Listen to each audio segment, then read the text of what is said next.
Arrow's Rest at Harties would be the location for the first round of the Nomadik Enduro World Cross Country Series for 2016.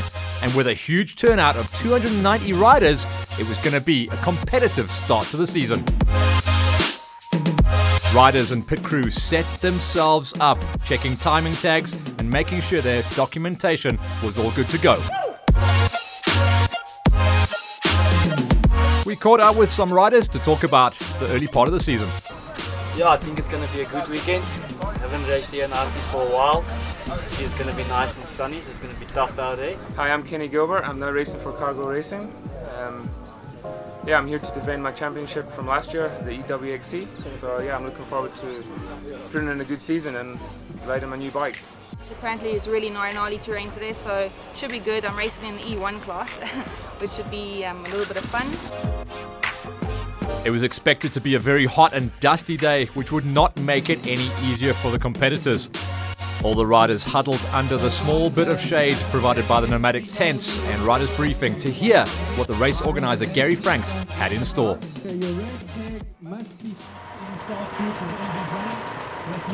It was expected to be a tight battle at the front between Brett Swanepoel and reigning EWXC champion King Kenny Gilbert.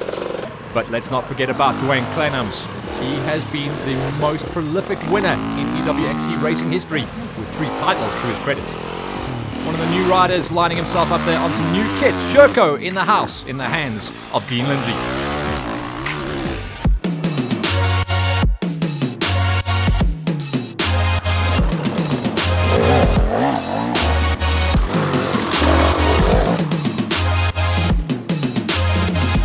Keegan Ike showing us just how fast the pace of the 200cc, that's the E1 class, would be. Later, unfortunately, he would suffer a hand injury, courtesy of the sharp rocks.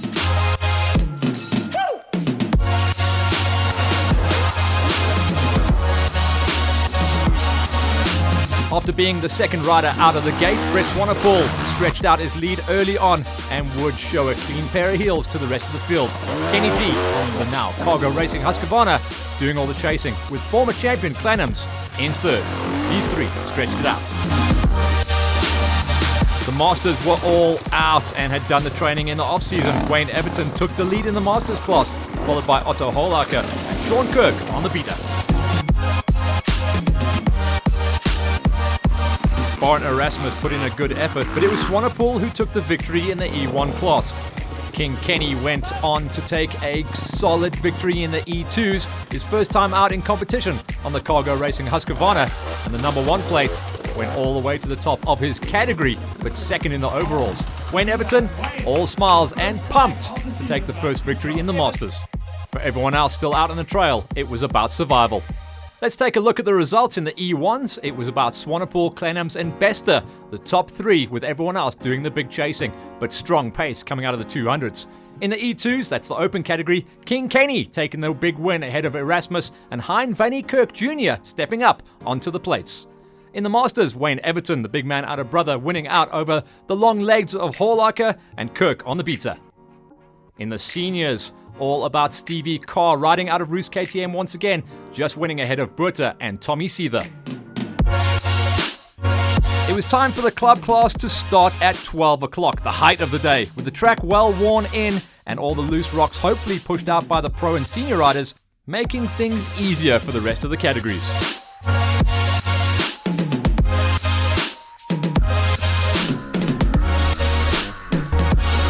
Start the lap on board with Erhard Bierkes in the high school class. Luke Walker about to make the pass, and that's the lead. Chris Engel staying consistent on the KTM in the silver class, with Adriano Catalano taking it easy down the sketchy hill, which did end up catching quite a few riders out. Eagles Rest. There's no rest out there.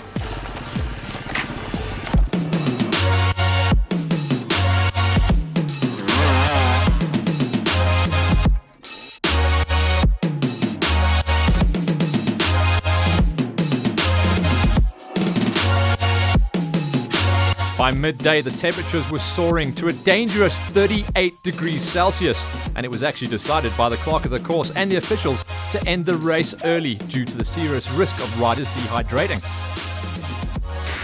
Luke Walker coming in to take second in the high school class, showed some relief to the news of the race being stopped. Matthew Henderson taking a well-deserved third position in the Pro Mini class. Those little wheels on those big rocks, it ain't easy. The club results showing that Seppo Masilo took the win ahead of Shannon Hurley and Andrew Paluta. In the silver class, one of the biggest categories on the day, Ludwig Janse van Vuren had it in the bag with Chris Engel hot on his heels and Barry Brown rounding out the top three.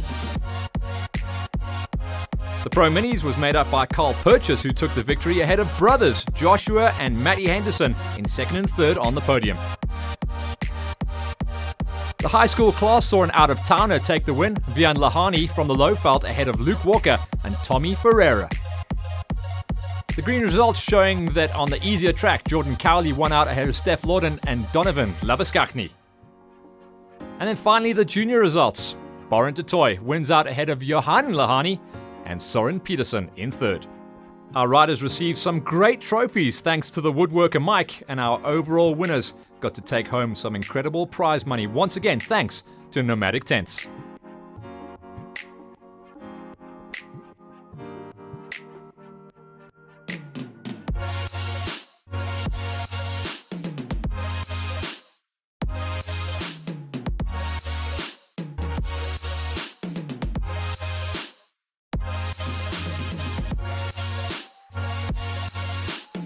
A huge thanks go out to all of our sponsors, Nomadik Tents, Motor Lubricants, Mayfair Gearbox, Mike the Woodworker, and all of our other sponsors.